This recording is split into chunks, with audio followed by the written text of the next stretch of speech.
మనిషి అన్నవాడు ఏ చోటుకి వెళ్ళినా ఎంత దారుణంగా తయారవుతుందో. దయచేసి మారే వాళ్ళు అందరూ మారుతారని చెప్పలేను, కానీ కొద్దిగా అయినా సరే ఇలాంటి చోట్లకు వచ్చినప్పుడు ఈ చెత్తనంతా ఇలాగా ఎక్కడ పడితే అక్కడ పడేయకుండా మొత్తం అంతా ఒక్క కవర్లో పెట్టి ఒక్క చాటైనా పడేయండి. కనీసం ఇంత స్ప్రెడ్ అవ్వకుండా అయితే ఉంటుంది. నేను ఎప్పుడు చెప్తుంటాను. చూస్తున్నారు కదా మరి దారుణంగా తయారైంది ప్లేస్. ఎక్కడ పడితే అక్కడ బాటిల్స్, చెత్త, చెదారం ఏంటి చూడడానికి చాలా దారుణంగా ఉంది.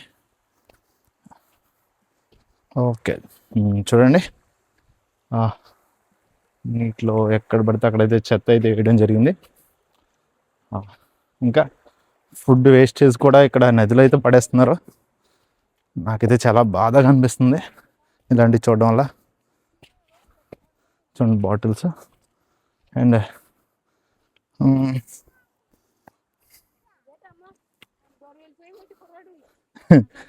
చూడండి వాటర్లో కూడా ఫుడ్ ఎలా చేస్తున్నారు. రైస్ అది చూస్తున్నారా,